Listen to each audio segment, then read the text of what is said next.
Graça e paz, amados e amadas, aqui nesse capítulo de Levítico 19, nós vamos ver sobre as leis morais, sociais e culturais. Tem muito a ver esse capítulo com os 10 mandamentos, só que aqui o que ele vai fazer? Ele vai dar o como também obedecer, como também cumprir os mandamentos. Então, ele vai estar detalhando cada versículo, bem dizer, é o detalhamento de como cumprir uma lei dos 10 mandamentos. E aqui já começa falando a nós, né? Então Deus falou a Moisés e lhe ordenou: fala a toda a comunidade dos filhos de Israel. Veja só, aqui está falando para falar a comunidade dos filhos de Israel, está falando para falar para aqueles que já receberam o Senhor.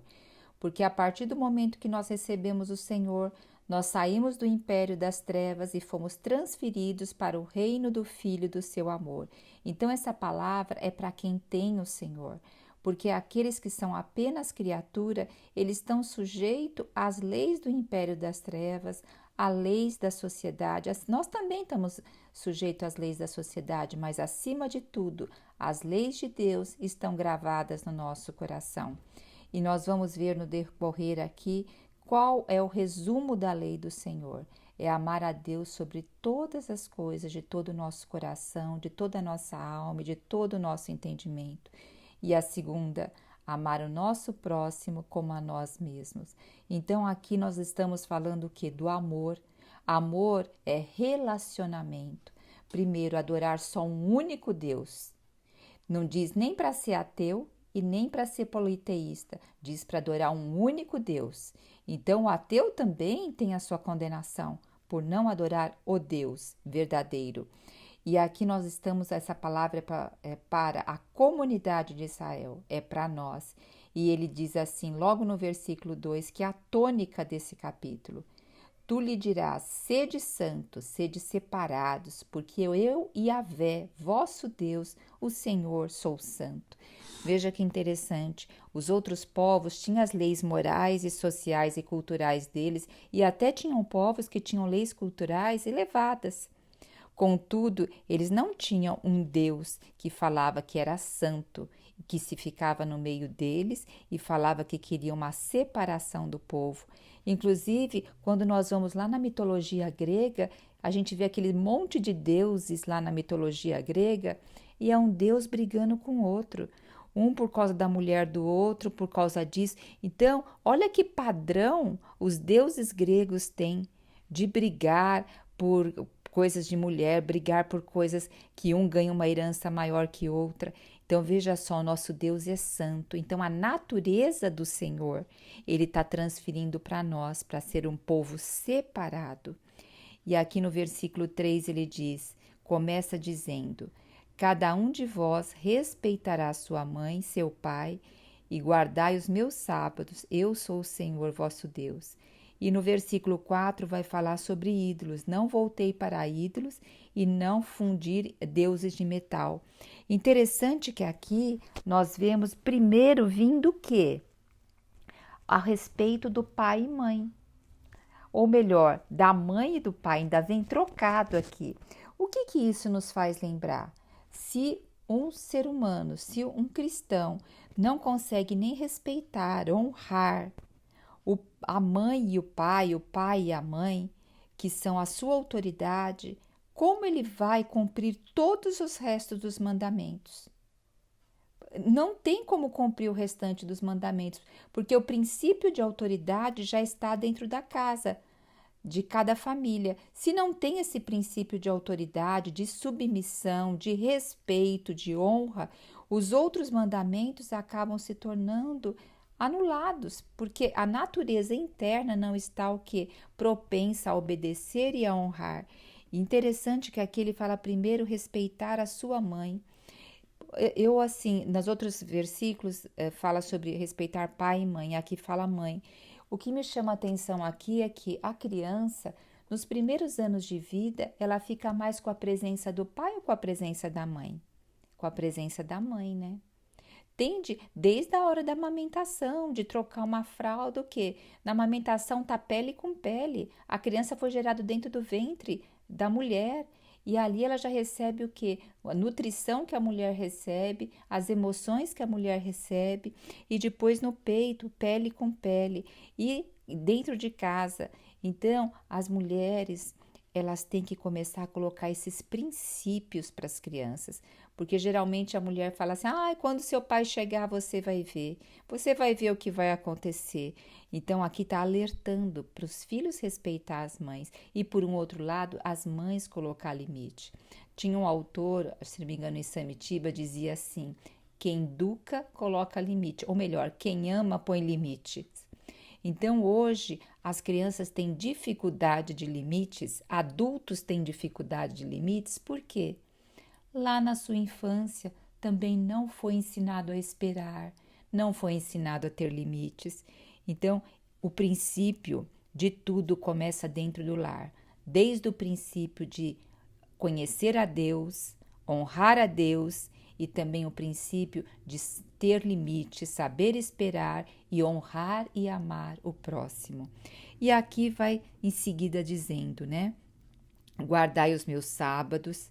Olha que rico, o Senhor falou assim, olha, o Senhor, ele trabalhou, em Gênesis a gente vê ele 6 dias e no 7º dia o Senhor descansou. Então nós temos mais dias de trabalho ou mais dia de descanso? Mais dias de trabalho, mas nós temos um dia de descanso dedicado ali para adorar o Senhor. E depois no 4 fala, não voltei para os ídolos e não fundir deuses de metais nós vimos. O 5, quando oferecerdes um sacrifício de comunhão a Yahvé, oferecer de tal modo que sejais aceito. E aqui era o único sacrifício que era pacífico ou de comunhão, que então que oferecia ao melhor ali a gordura no altar. E depois o ofertante poderia também participar com a sua família e seus amigos dessa oferta. Então, sempre oferecer essa oferta de comunhão. E o que nós temos hoje? Muitas vezes a parte da comunhão, né? Nós temos hoje o partir do pão. A Santa Ceia é uma oferta de comunhão. Ali nós todos estamos partindo o pão também. E nós temos que ver como está o nosso coração. Olha que o versículo 5 diz: oferecei-o de tal modo que sejais aceitos. Então, tudo que nós formos fazer ao Senhor, primeiro o Senhor está avaliando a nossa consciência, para que nós possamos ser aceitos, que todo dia possamos investigar nossa consciência, né? E ele diz que no 3º dia não é para comer da oferta, pode comer no 1º, no 2º, mas no 3º não. Provavelmente no 3º, porque é o dia da ressurreição do Senhor. E até, sabe, se a gente for olhar em todas as leis aqui que o Senhor está dando em Levítico, tem a parte realmente de adorar a Deus, de servir ao Senhor. Mas nós vemos uma parte também grande da preservação da saúde física. Imagine no deserto. No deserto a gente tem um clima hiperquente, aonde proliferar bactérias é de grande facilidade, e nós vemos várias recomendações quanto também a puro e impuro, que impõe também uma higiene. Se nós formos ver na antiguidade o que tinha de praga, de cólera, de várias doenças infecto-contagiosas, porque se faltava o que? Uma higiene adequada. Então, esse não é o objetivo da palavra, mas o Senhor também está inserindo aqui guardar a saúde física, né?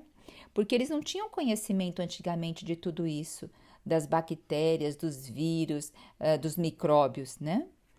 Agora o versículo 7, se alguma parte da comida sobrar, nós falamos já. Versículo 9, muito interessante aqui o versículo 9, que ele diz assim: quando fizerdes a colheita do trigo da terra, não cegareis até o limite extremo do campo, não voltareis para apanhar as espigas que tenham caído durante a colheita. Também não havereis de passar 2 vezes pela vinha, nem recolherás os frutos caídos sobre a terra do teu pomar.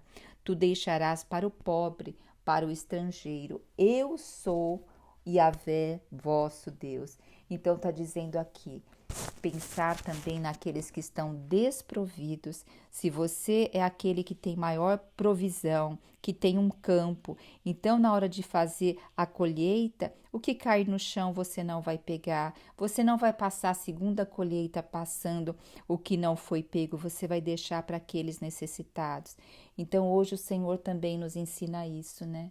Para nós socorrermos os pobres e os necessitados. Agora nós temos que avaliar. A função da igreja não é especificamente essa. A função da igreja é levar a palavra de Deus.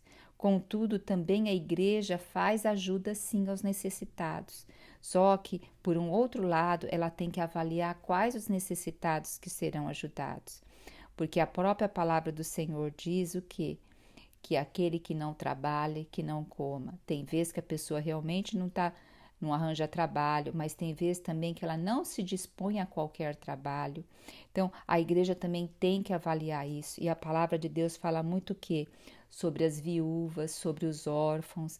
E nessa época, a viúva, o órfão, eles vinham muito para rebuscar essas espigas, né?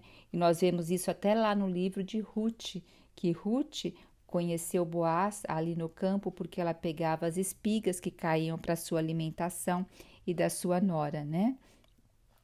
Aí depois no versículo 11 vai falar sobre o quê? Sobre furto e sobre roubo. Olha, coisas assim que vai especificando os 10 mandamentos, né? Tampouco usará de falsidade ou mentira para o seu próximo. Então aqui nós vamos começar a ver bastante a relação com o próximo. Olha, não jureis falsamente pelo nome do Senhor. Nós vemos que hoje, várias das profissões que existem hoje não existiria se não fosse o pecado tivesse entrado no homem, né? Porque veja só, hoje tem tanta a profissão de advogado, de juiz, de magistrado, tudo isso que é para tratar de leis da sociedade, de lei do roubo, do furto, do homicídio. Então, no reino, na transferência do reino de Deus, tudo isso tem que estar cravado no nosso coração. Não precisamos nem ter leis externas, a palavra de Deus diz que ela hoje está gravada no nosso coração. E cada vez que nós vamos tendo comunhão com o Senhor vai o quê? Nos selando mais com a sua palavra, né? E aqui no 13 fala, não oprimirás o teu próximo, nem roubarás o salário diário do trabalhador. Então, muitas vezes, né, pessoas contratam outras pessoas e não sabe se vai dar para pagar. Então, tudo tem que ser avaliado. Agora, eu acho interessante o 14, que diz, não amaldiçoará um cego, não amaldiçoarás um mudo, e não porás obstáculo diante de um cego. Quer dizer, pode ser mudo ou cego, aquele também que não tem condições, vamos supor, vai vender um carro para alguém, a pessoa não entende de carro, é como se ela fosse muda e cega. Aí a outra pessoa fala mil e umas coisas sobre aquilo, fala uma linguagem técnica, ou até você vai comprar um serviço de informática, alguma coisa, a pessoa fala tão tecnicamente e você não entende aquilo. Então, é uma forma também de você estar pondo obstáculo para a pessoa adquirir. E, sabe, o Senhor está nos chamando para nós sermos justos e honestos. Aí você fala assim, mas o mundo está cheio disso. E isso mesmo, o mundo está cheio disso, mas nós somos estrangeiros e peregrinos nesse mundo. Não vou conseguir fazer negócio se eu for totalmente correto. Vai, porque o Senhor vai à frente. O Senhor vai trazer a pessoa certa para se fazer o negócio com ela. Depois no 15 o Senhor fala aqui no versículo 15, não fazer acepção de pessoas, nem em relação ao pobre, nem em relação de preferência ao rico porque tem poder, né? Hoje muitas vezes a gente vê pessoas que querem ter amizade com pessoas que vão lhe dar vantagens. Hoje nós falamos muito sobre network, né? Mas o network, acima de tudo, não é para a outra pessoa fazer um favor a você. Tem que haver uma singeleza, tem que haver o que? Uma aproximação realmente, para que o network seja algo verdadeiro, né? Não, ó, 16, não será divulgador de maledicência. a respeito dos teus e não sujeitarás a julgamento. Maledicência, fofoca, falar mal dos outros. Hoje a gente tem muito as redes sociais e muitas vezes as pessoas ficam navegando no perfil de outras pessoas para saber como está a vida dela, para ver, nossa, ela está casada ainda, ela tem filhos, para onde ela está, se ela está viajando, se ela está morando no mesmo lugar, se ela está no mesmo emprego. E depois, muitas vezes, isso a gente vai falando aqui, falando acolá, e também quando a gente está vendo o perfil da pessoa, está passando um monte de coisa no nosso coração. Que o Senhor possa nos limpar disso tudo, né? E aqui fala no 17, para a gente não ter ódio do nosso irmão. Deves repreender o teu compatriota, e aqui fala para não ter o coração de ódio pelo irmão. No Novo Testamento o Senhor fala para a gente o quê? Orar por aqueles que nos perseguem, orar pelos nossos inimigos. Porque, sabe, eu já tive essa experiência, não sei se vocês já tiveram, de orar pela aquela pessoa que me persegue, por aquela pessoa que tem inimizade contra mim. No início não foi fácil orar, sabe? Mas eu fui persistindo nessa oração. Eu olhava para a pessoa e falava assim, olhava para a pessoa com os meus olhos internos, né? E falava, eu te aceito, eu te respeito, eu te amo em Cristo Jesus, porque no mim eu não tinha amor nenhuma pela pessoa. E eu dizia, eu sinto muito por nós sermos tão diferentes. Eu sinto muito de você olhar para mim com olhos tão diferentes, mas eu te perdoo. Sabe, no início isso saía engasgado, todas essas palavras saíam engasgadas, mas eu continuava. Depois de 2 semanas, o Senhor já tinha abrandado enormemente o meu coração. Então, é persistência, oração também é persistência. E aqui ele vai falar sobre não vingar, né? Não ter rancor. Depois ele vai falar para a gente no 19, não colocareis olha o 19. Guardareis os meus estatutos. Não colocarei 2 animais de espécie diferente para se cruzarem entre si. Também não ceifarás no teu campo 2 espécies diferentes de semente, e não usarás veste de 2 espécies de tecidos. Olha, a gente vê, né? O Senhor é um Deus santo e separa as coisas.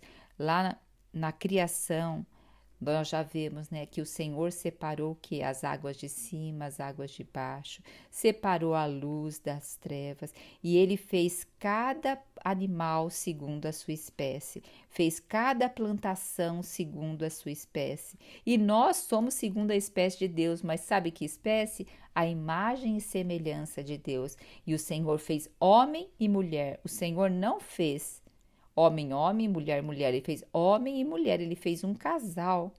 E aqui é segundo a sua espécie.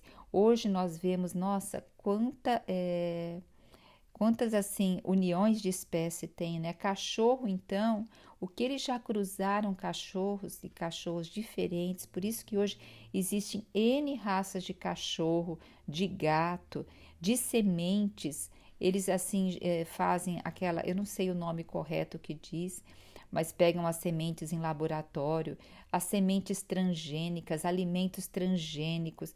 Então, o homem, você vê a constituição, né?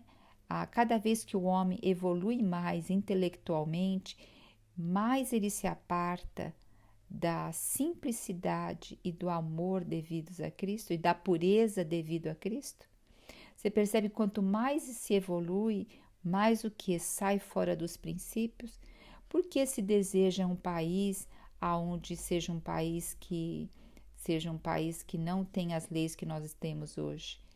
Porque nesse país, muitas vezes eles vão rejeitar Deus, porque a palavra de Deus vai contra várias coisas, né? Aqui fala em questão do pobre e do rico, mas o Senhor está falando que atende os dois.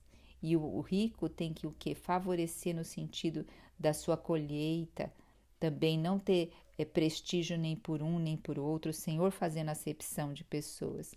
Ó Senhor Jesus, que o Senhor comece a limpar cada vez mais o nosso coração, né? Aqui também vai falar sobre se uma mulher já tiver prometida a outro homem e se ainda não tiver pago por ela a quantia e ela tiver uma relação com outro homem, que o homem vai ter que oferecer uma oferta sobre a culpa para haver reparação disso. Depois nós temos que quando tiverdes entrado na terra, no 23, quando tiverdes entrado na terra e tiverdes plantado alguma árvore frutífera, considerai os seus frutos como se fossem incircuncisos e impuros.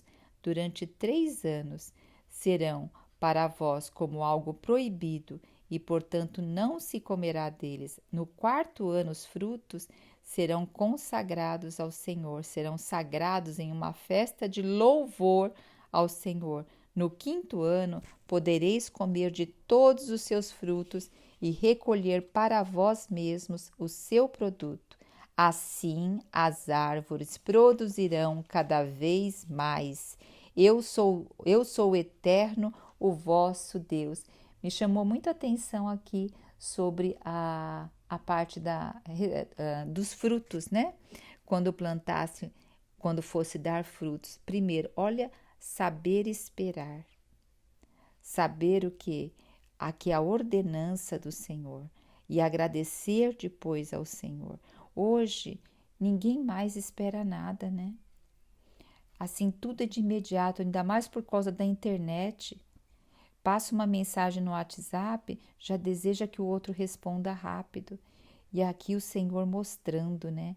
Só que o que me toca mais aqui é o versículo 25, que diz assim: assim as árvores produzirão cada vez mais. Depois disso, o Senhor vai abençoar tanto essa árvore que ela vai ser frutífera, frutífera e frutífera, porque passou aqui por um tempo determinado pelo Senhor, passou por uma obediência ao Senhor. Aqui dentro deve ter muito mais outros princípios que eu ainda não sei, ainda não percebi essa revelação, mas com certeza tem muito mais outros versículos. E o versículo 26 vai nos dizer sobre as práticas de adivinhação e feitiçaria. O nosso futuro a Deus pertence. O Senhor que sabe, o Senhor nos chama a viver por fé e obediência e crer, né? Crer, obedecer e a fé. Ó Senhor Jesus. E aqui também fala sobre o corte de cabelo, como tem que deixar a barba. Fala para não fazer cortes no corpo, porque algumas religiões pagãs, elas o que? Se cortavam mediante os seus deuses, faziam tatuagem para os seus deuses, porque quando você coloca algo na pele, a pele é o contato, é a sua representação da sua pessoa. Você está adorando aquilo que você colocou na pele. Aquilo que você colocou na pele, você está dizendo, isso me representa, isso é minha identidade. Então, é uma forma de adultério também, é uma forma de prostituição, porque você não está adorando o único Deus, né? Então, aqui também vai falar sobre outras formas de paganismo, vai falar a forma também de reverenciar no santuário, para não consultar também espíritos dos mortos, nem querer adivinhar o futuro, como eu disse, o futuro a Deus pertence, né? Também vai nos ensinando a honrar os mais velhos, ao ancião, e ter eles em respeito às pessoas idosas. Bom, isso a gente nem precisa falar, né? Hoje o desrespeito é tão grande às pessoas idosas e até, sabe, nós temos que tomar cuidado também, porque muitas vezes nós tratamos as pessoas idosas, entre aspas, com respeito, mas é um respeito infantilizado. Ai, toma esse copinho, toma esse comprimidinho. Como eu venho da área hospitalar, né? A gente tinha muitas pessoas idosas e muitas vezes a gente infantiliza até a nossa voz. Isso leva o idoso a pensar que cada vez mais ele se sente inútil perante a sociedade, inútil perante as pessoas. Então, junto aos idosos, nós temos que tratá-los com voz normal, nada de diminutivo. Isso não é sinônimo de amor. Isso é sinônimo de falar, olha, você assim, você está parecendo uma criancinha, não consegue nem se cuidar e eu tenho que te cuidar. Não, é tratar com respeito e com honra, com palavras adequadas também com o idoso. Aqui também fala que o estrangeiro e o forasteiro, ele também vai estar pertencendo aqui ao povo, lembra? Desde que ele obedeça às leis que o Senhor coloca, né? Fala também para não cometer injustiça nos julgamentos e questão de balança e pesos honestos.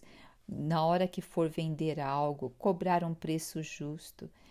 Na hora que for pesar algo, comprar ou vender, ser honesto quanto a isso. E o último versículo diz: Guardai, pois, todos os meus mandamentos e as minhas leis e praticai-as. Então, é guardar e praticar, porque eu sou o Senhor Yahvé. Olha quantas vezes nesse capítulo nós temos o Senhor dizendo: eu sou o eterno Yahvé, vosso Deus. Eu sou Yahvé, vosso Deus. Eu sou Yahvé, vosso Deus. Eu sou Yahvé, vosso Deus. Olha, isso é porque eu estou olhando assim, bem por cima. Eu sou o eterno, vosso Deus. Várias vezes, eu sou Yahvé, vosso Deus. Eu sou Yahvé, vosso Deus. Deve ter umas 9 vezes escrito aqui nesse capítulo. Eu sou Yahvé, vosso Deus. Aleluia! Que nós a todo dia saibamos que nosso Deus é o nosso Yahvé, é o nosso El Shaddai. Jesus Cristo é o nosso Senhor.